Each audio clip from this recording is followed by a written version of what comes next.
Good morning, all saints, Pasadena. Morning. I have a two-part question for you before we start. Is it permitted to do a good deed on the Sabbath or an evil one, to preserve life or to destroy it?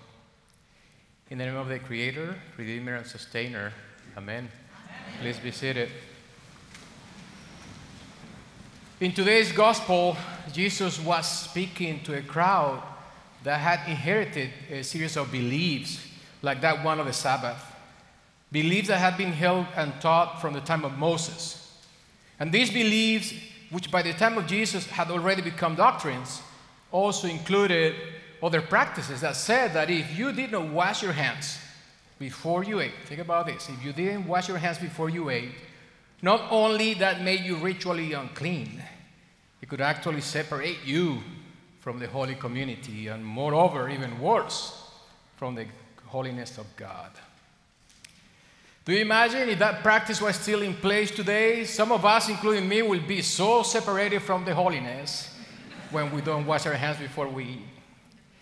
And by challenging these beliefs, Jesus is not nullifying the doctrines of the Torah.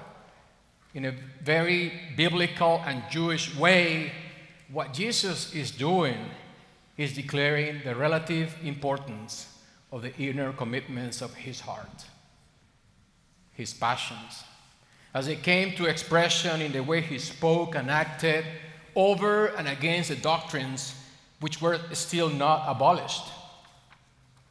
So, how do we live our Christian lives in that tension between existing doctrines and the commitments of our hearts, our own passions? I think that we live bound by doctrines and moved by our passions. The doctrines appeal to our reason, and our passions appeal to our heart. In one of the books entitled The Prophet, the Lebanese poet Khalil Gibran said, "Your reason and your passion are the rudder and the sails of your sea-faring soul.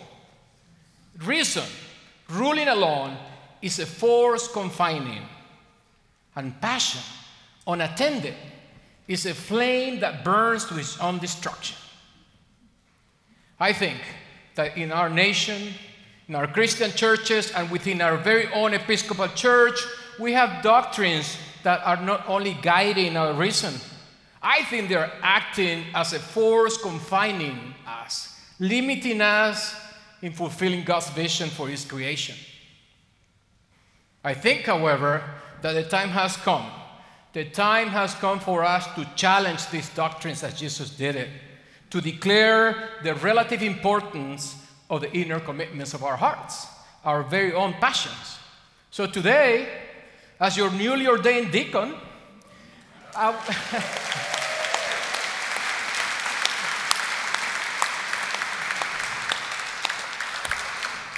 I want to try to do my job by sharing with you four main issues that I think we have a lot of work to do on as a community of faith in challenging the 16 doctrines.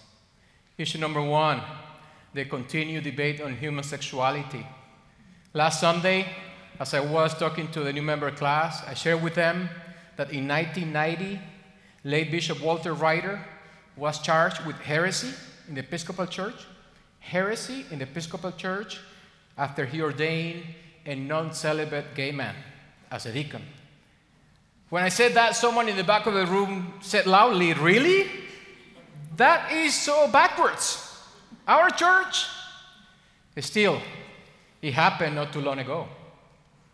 Our church has been dealing with LGBTQ issues for more than 40 years.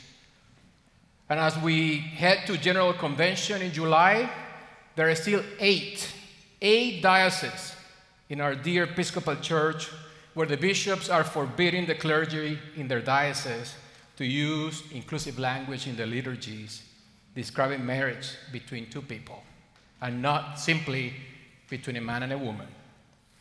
The deliberation and the decision that is coming up in Austin, where the General Convention is going to be held, is not on whether there is a place for traditionalists with a minority opinion on marriage equality in the Episcopal Church.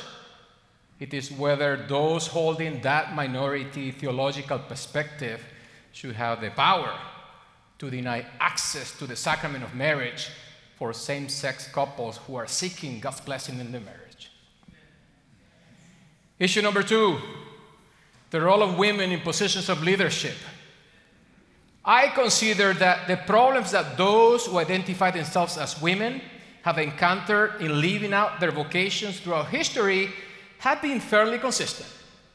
Meager wages, lack of recognition, and less job security than their male counterparts. Although we know that there has been a trend to recognize the work of women in our nation and in our church by providing them with more opportunities for service in positions of leadership, the gender gap calculated by the World Economic Forum doesn't have good news for us. By the end of 2017, the gender gap had got worse for women in 60 countries. In part, this was driven by declining conditions for women in 4 countries, one of which, to my surprise, was our very own United States of America. So women are not doing better off here from 2016 to 2017. By 2016, the estimation was that it would take 170 years to close the gender gap. And in 2017, the number was not any better.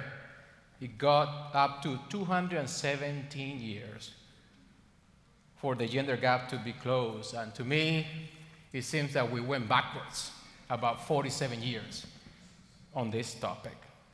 So those who identify themselves as women, despite how they have been treated, they have demonstrated such a great capacity to model compassion and collaboration. And for those of us who identify ourselves as men, I think we are overdue to exercise the same. Women in leadership have demonstrated personal and interpersonal strengths that could benefit our nation and our church only if more of them were appointed to positions of governance. We must reject misogyny.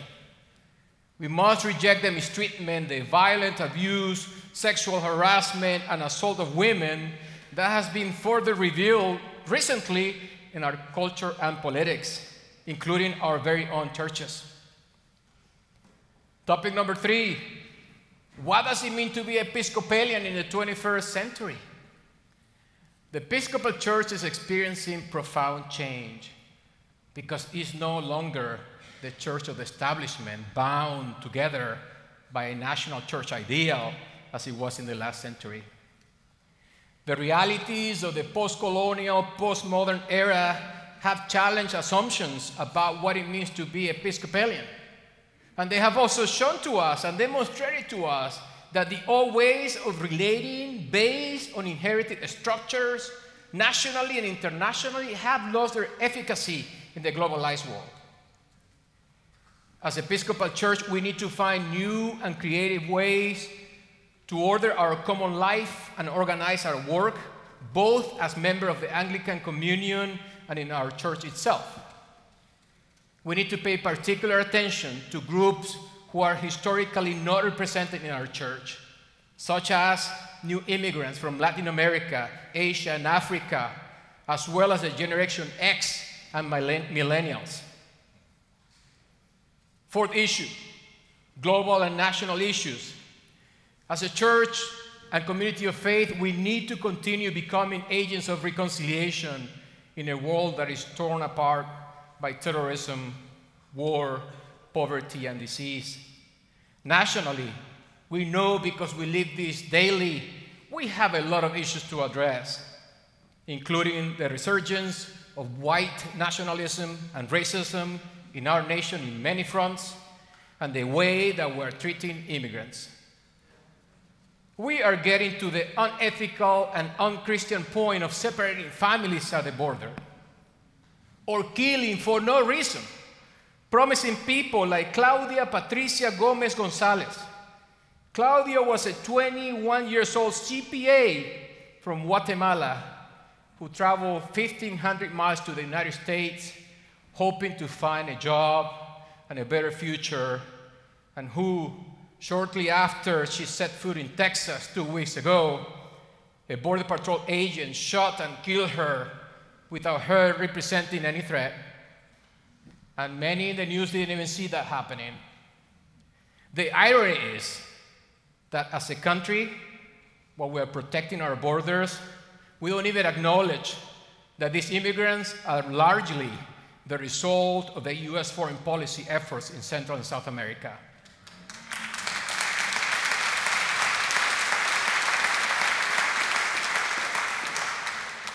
Like the fact that the United States has quietly funded and equipped elite paramilitary police officers in El Salvador who are accused of illegally executing gang members. And we heard that from a report from CNN last week. As you hear, we had a lot of work to do. A lot of work to make sure that we make reality God's vision for the world. And that includes work within our own Episcopal Church and our very own country. We have to continue the fight in our nation and within our church for all of us to embrace the fact that love is love, independently of your gender expression or sexual orientation. Because when it comes to love, it doesn't really matter if you identify yourself as a man, as a woman, LGBTQ, or a gender non-conforming individual. We must stand for the respect, protection, and affirmation of women in our families, our communities, workplaces, politics, and churches. And we should strongly deplore the growing attacks on immigrants and refugees who are being made into cultural and political targets. We have to follow our call to be the Church of Pentecost, where all the voices and traditions are brought together for us to create the most beautiful and rich song to praise our God. As Mike said it last week, it's also an excellent time for all of us to consider where and how God is calling us to live lives of love and service. To serve all people, particularly the poor, the weak, the sick, and the lonely, are the icons of our servant ministry to which we are all called by the nature of baptism.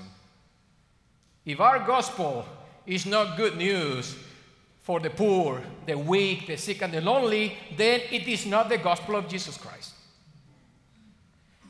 As your deacon, I aspire to be a model of service for this community and empower all of you to grow servants' hearts and use them in the world, because we need them all. I invite you to let your soul exalt your reason to the height of your passion, so that it may sing to the top of her lungs. I invite you to let your soul direct your passion within reason, so that your passion may live through its own daily resurrection and, like the phoenix, rise above its own ashes. And since you are all a breath in God's sphere and a leaf in God's forest, I invite you to live your lives resting in reason and moving with passion. Amen.